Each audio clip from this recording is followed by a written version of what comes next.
So if you are talking comfortable running in recent times, the Asics Gel Nimbus 25 will jump right into the mix. And so with the New Balance 1080 V13.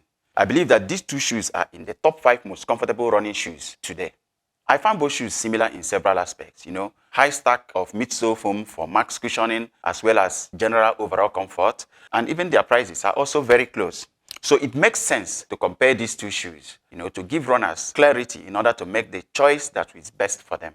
Choices differ between individual runners depending on what you prefer, the way you run, and your foot type. That is why this review is not about which of these shoes is better than the other, but rather highlighting their differences to help runners make the best choice which is good for you. Hello guys, it's your man, the running dog, Dr. CY, and I'm here again to help you make the best choice of running shoes and at the best prices, If you have not yet subscribed to my channel, please click the subscribe button because you are not going to regret it. We are actually on a roll right now. We got lots of shoes, lots of comparisons, lots of everything coming up. So just hit the subscribe button right now so you don't miss out. So let's get back to these shoes. I've done a lot of running in the Nimbus 25, which I've owned for a while now, and I've thoroughly enjoyed it. I've also put a few miles into the 1080 V13, and I've also thoroughly loved it. So today I'll be comparing the overall performance of these shoes on the road, as well as how they fit and feel on feet. Okay, let's start with some stats first. The first thing we talk about is their weight. These came in at 290 grams in men's size US 11. The Nimbus 25, on the other hand, weighs 315 grams in the same size. That's approximately 25 grams heavier than the 1080 V13. Talking about their stack, I never saw this full stack of this shoe in Asics website, but some people list 41.5 by 31.5 with 8 to 10 millimeter heel to toe drop. And this, of course, in the New Balance website was listed as 38 millimeters in the heel, 32 millimeters in the forefoot with a 6 millimeter heel to toe drop. However, I put this shoe on one foot and put the 1080 on the other side, and the foot with the 1080 V13 was actually higher. Both shoe features the Apex midsole foam from their respective brands. You have the latest Fresh Foam X in the 1080 V13, and then you have the FF Blast Plus in the Nimbus 25. And in addition, this also has a gel for more comfort. The outsole also features their Apex outsole. You have the Hair Plus in the Nimbus 25, and you have the Endurance rubber in the 1080 V13. Even the outsole rubber coverage is similar. Left some areas of exposed foam while putting the rubber in areas where it is actually needed the most. Both, of course, are daily trainers, and then their price. This comes in $5 more than the previous version, $165, while this is still listed in the Asics website at $160. So let's talk about their fit and feel on foot. Well, suffice to say that both shoes fit true to size. I got my usual size in this and they both fit perfectly.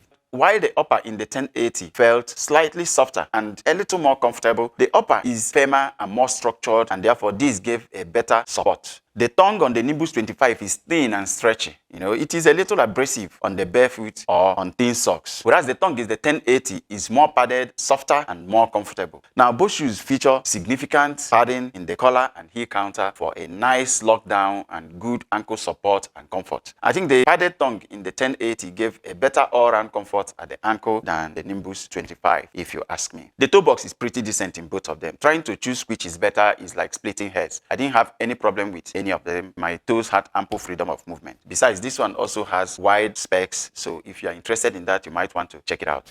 Now, both of these shoes offer amazing underfoot comfort. However, while the feel is softer, your feet sinks deeper and softer in the 1080 V13, while it is a little firmer in the Asics Gel Nimbus 25. So it is firmer in the Nimbus 25 and gave a surer feel. So if you crave softness, then you will prefer the 1080 V13. However, if you enjoy stability and a surer footing, you are going to enjoy the Nimbus 25 more. The lace length is optimal in the Nimbus 25, whereas in the 1080 V13, if you want to engage the runner's loop, it becomes pretty short. Both shoes have nice arch support, and their lockdown is also pretty excellent.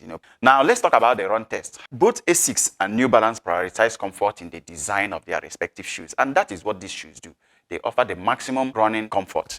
If you look at them, you see that both have high stack of midsole foam, and these compress nicely as you land to completely cushion the ride. They both do a great job on impact absorption, protecting the feet from this extra stress of running. However, these shoes also offer pretty decent response to power the run. I found their responsiveness to be approximately the same. However, if you consider that this is 25 grams less heavy than this, from my experience, I feel that the lighter weight of the 1080 V13 makes this more adaptable to speedy workouts than the Nimbus 25. It was easier for me to maintain pace in this for longer, of course, because of the lightweight.